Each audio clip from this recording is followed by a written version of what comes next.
10 tahun yang lalu di SMA Negeri 1 Purwokerto. Di tempat ini banyak hal dan kisah baru tercipta. Masa remajaku yang dulu penuh dengan kegirangan hanya mengerti tentang asiknya bermain di sekolah.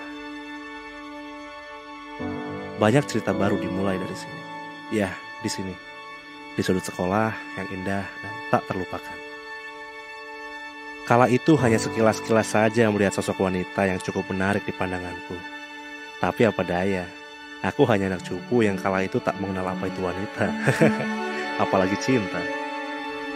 Dari awal masuk SMA Negeri 1 Purwokerto, aku ngeliat cowok yang kayaknya emang lugu banget, polos parah kelihatannya. Tapi dibilang cupu ya enggak juga, karena aku ngeliat temen dia banyak dan ikut perkumpulan yang mengaku pelajar ganteng semansa katanya. Aku pertama ngeliat dia di lapangan futsal. Ya cukup jago main futsalnya. Dia cukup menonjol di sekolah.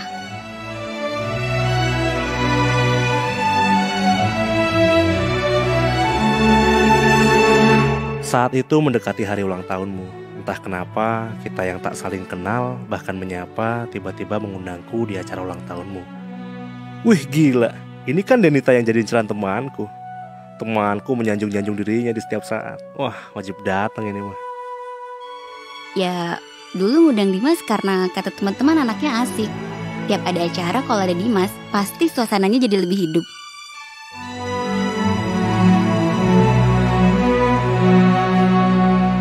Hari berganti hari, bulan berganti bulan, kita tidak saling menyapa, apalagi berpinjang panjang. Hanya aku tahu kamu dan kamu tahu aku. Sampai tiba saatnya sesuatu yang membawa kita ke dalam titik pertemuan yang lebih dalam. Alat komunikasi yang tercanggih pada masanya belum populer rasanya jika belum berkirim pesan menggunakan fitur pesan ini. Ya, BBM, BlackBerry Messenger. Satu friend request muncul di pemberitahuan BBM-ku. Ya, ternyata itu pinmu. Yang setelah ku ACC, ternyata cewek juga bisa speak duluan ya. Gimana bunyinya? Si bos pakai BB. Dari sapa singkat itulah kita saling menyapa setiap hari, setiap saat, setiap waktu, dan akrab satu sama lain.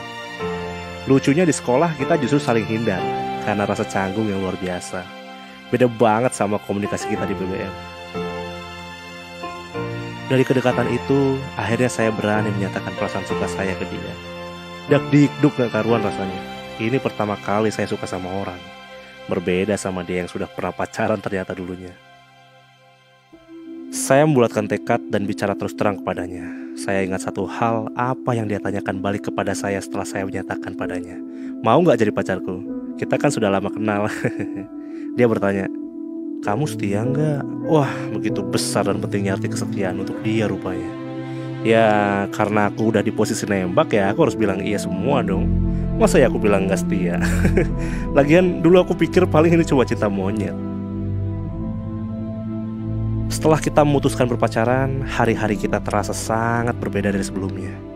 Langit terlihat lebih cerah dari biasanya, berangkat sekolah jadi lebih bersemangat, dan ada motivasi baru yang mendorong kita jadi betah di sekolah.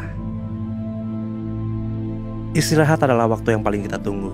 Karena itu, waktunya aku bisa menyambangimu di kelas dan kita bisa jajan berdua. Hari berganti hari, bulan berganti bulan, tahun berganti tahun. Tak terasa kebersamaan kita begitu hangat dan merekat. Hampir tidak ada konflik dan masalah serius hingga di percintaan monyet kita. Hingga aku berucap, Say, kalau kondisinya kayak gini terus, apa kita bisa terpisahkan? Kayaknya kita gak akan pernah terpisah ya. Hidup berdua doang sama kamu aja, aku yakin cukup. Dan dia dengan cepat dan tegas menjawab, iya. 3 tahun sudah kita lewati masa sekolah menengah atas kita. Kamu menamatkan kelas IPA-mu, dan aku menamatkan kelas IPS-ku.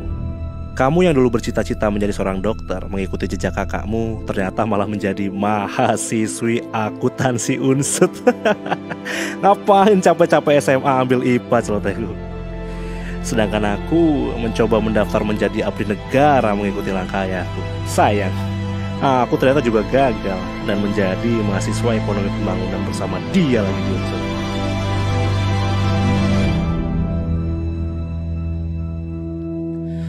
Entah suatu pertanda jodoh ataupun bukan, ternyata NIM kita benar-benar sama loh. Yang membedakan hanya simbol jurusannya saja. Masa perkuliahan awal kita sangat menyenangkan dan penuh sukacita.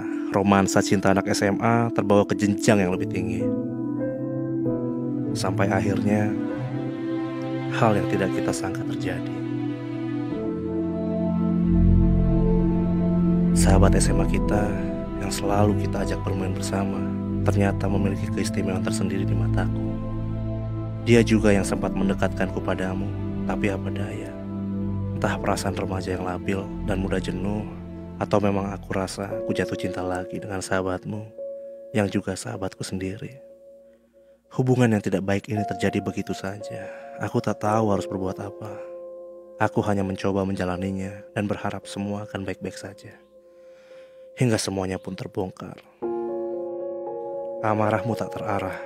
Dia pun menginginkan kepastian mutlak yang sebelumnya sempat kujanjikan padanya.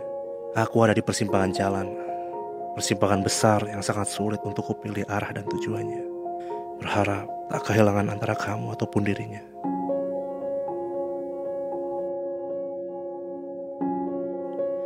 Wanita yang kucintai sedari SMA sempat pergi karena tak terima dengan keadaan yang ada. Aku sangat tahu bagaimana rasanya maafkan aku. Bagaimanapun kita tidak bisa tahu dan menyalahkan ketika cinta datang di waktu yang salah. Aku dan kamu sempat menjalani hidup masing-masing, kini dipenuhi kegundahan dan perasaan tak menentu satu sama lain.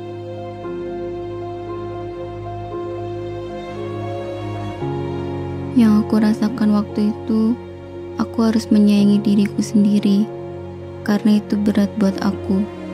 Siapapun akan melakukan hal yang sama ketika di posisiku. Aku pergi untuk menenangkan diri. Mungkin ini cara Allah menegurku untuk berubah menjadi pribadi yang lebih baik. Karena selama ini aku terlalu jauh dari jalannya dan terlalu mencintai salah satu hambanya hingga mungkin Allah murka, cemburu, dan membuat kisahku menjadi seperti ini. Sedangkan yang aku rasakan adalah perasaan bersalah dan tak menentu. Gundah gulana di level yang sangat tinggi. Tidak bisa memilih karena begitu menyayangi mereka. Namun selalu dihantui rasa berdosa dan salah. Hari demi hari, bulan demi bulan, tahun demi tahun berlalu. Tuhan membuat alur cerita ini dengan segala skenario yang dikehendakinya. Kita yang sempat saling hilang, tak bertegur sapa, kemudian dipertemukan di sebuah proyek yang sama. Dan ternyata hal itu membuat dirinya murka dan memutuskan untuk pergi. Sakit memang rasanya, tapi apa daya, saya sudah berbicara dan menjelaskannya. Namun kembali lagi, skenario Tuhan yang bermain. Kita sebagai hambanya hanya dapat mengikuti dan menjalankan hidup dengan takdir yang sudah digariskan. Tuhan membukakan mataku. Ternyata orang yang tulus dan benar setia untukku adalah orang yang dulu pernah aku kecewakan. Dia yang tak pernah membalas rasa kecewa dengan kebencian, justru sibuk memperbaiki diri dan berubah menjadi pribadi yang lebih baik. Semua terasa berat memang, tapi ternyata bidadari itu nyata adanya. Dengan kasih lembut dan tanpa perasaan memendam kekecewaan terdahulu, wanita ini hadir kembali menunjukkanku jalan yang lurus dan selalu berkata bahwa di setiap kejadian pasti ada hikmah di dalamnya. Aku merasakan saat itu. Ternyata ini cinta yang sesungguhnya. Cinta yang tulus ikhlas penuh hati, tanpa didasari niat maupun tujuan apapun, semata-mata hanya perihal mencintai, menyayangi, dan membahagiakan satu sama lain. Dimas tidak pernah meninggalkan. Dia hanya pernah jatuh cinta lagi. Aku yakin dia pria yang baik dan bertanggung jawab. Dia sangat tidak bisa kehilangan orang yang dicintainya. Aku bisa merasakannya. Dia hanya sempat salah melangkah dan aku bersedia mendampinginya dan membantu memperbaiki diri.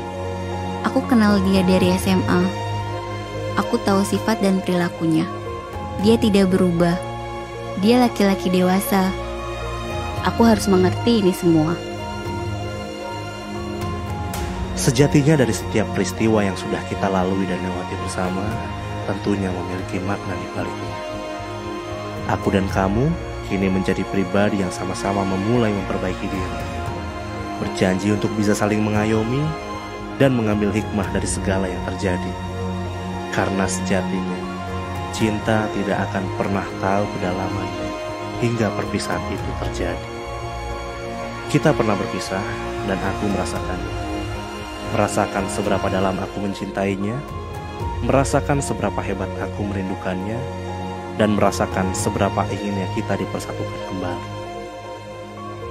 Ketika momen itu hadir kembali, rasanya doa-doa yang dipanjatkan kita terkabul. Kita tidak akan melewatkan kesempatan ini lagi. Namun berbeda dengan sebelumnya, di hubungan yang sekarang, kita berusaha menjadi pribadi yang lebih baik.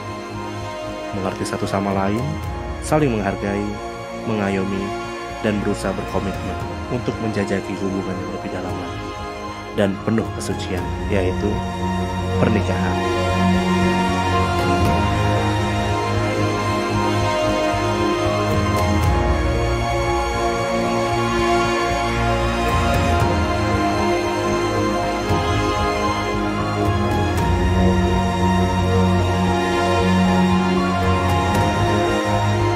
Masa lalu yang dulu telah dewasakan kita.